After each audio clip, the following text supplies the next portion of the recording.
hook I am using is Gamakatsu's SC15 in size 1/0, and the thread is Danville's 210 flat waxed in black.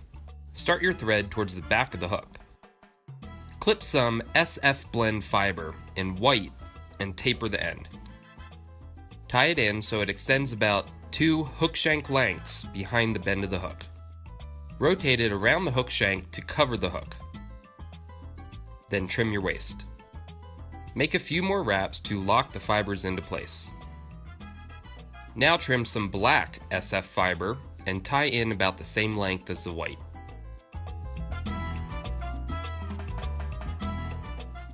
Cut off the waist and then clean up the waist ends with some thread wraps. We will now tie in some red polar chenille and then bring your thread to about halfway up the hook shank. Now make touching wraps with your polar chenille, pulling all the strands rearward with every wrap.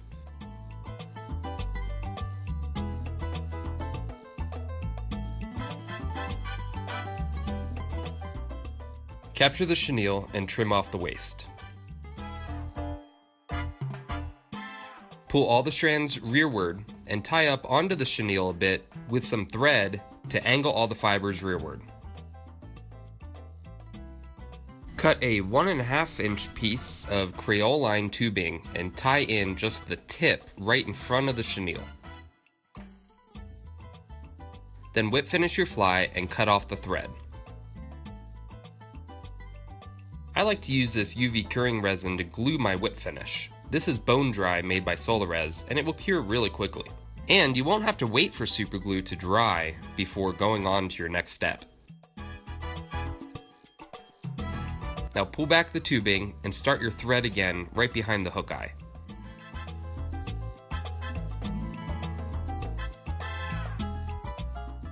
Pinch the tubing and tie the tip in tightly. It might take a few wraps to get all the individual strands of the tubing tied in.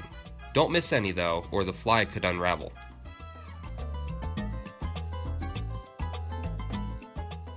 Clip some more of the white SF fiber and tie it in like a V on the bottom of the fly.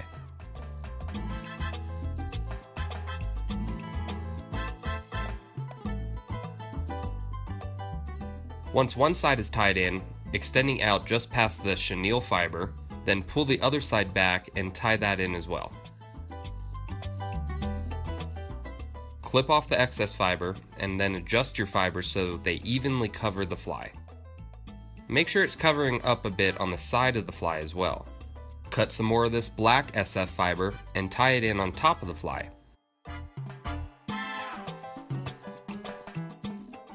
Again, separate the fibers a bit to make sure the entire top half of the fly is covered by the fiber. Pull back the fibers angling forward and tie those in angling rearward as well, and then clip off the excess. Now you can whip finish your fly. We are now going to add some eyes. These are 7mm 3D stick-on eyes.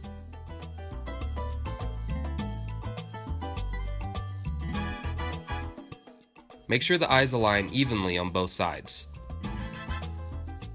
I then use this product, also made by Solarez, called Thin Hard. It's a UV curing resin that you can build up the head with.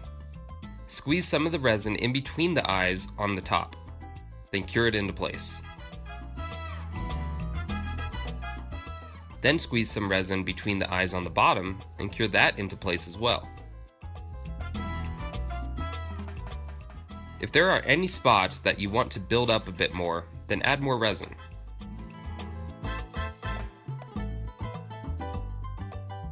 Once I'm happy with the head shape, then I add some of this bone dry resin.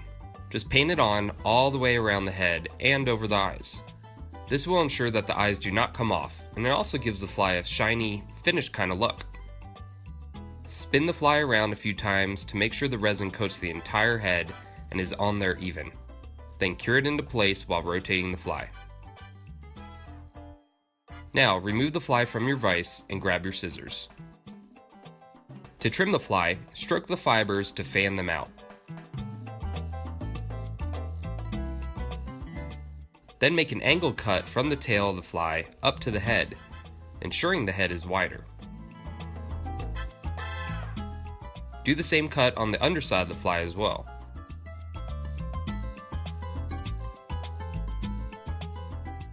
Then go ahead and keep trimming any spots that look out of place, but keep a wide head profile.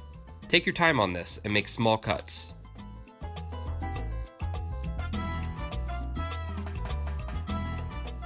When you're done, you should end up with something like this.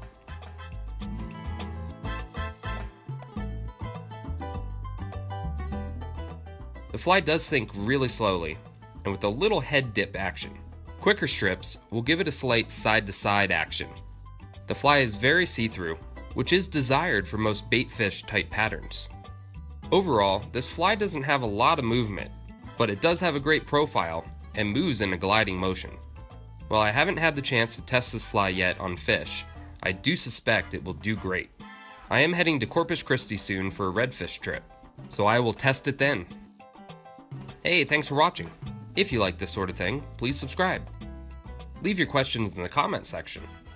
And don't forget to check the description section for a list of materials I used today. I would like to thank those of you who have started supporting me. Your donations are what keep this channel alive.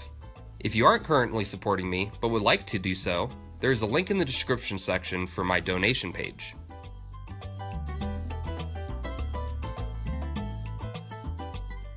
I will see you on the next video. Now you go catch some fish.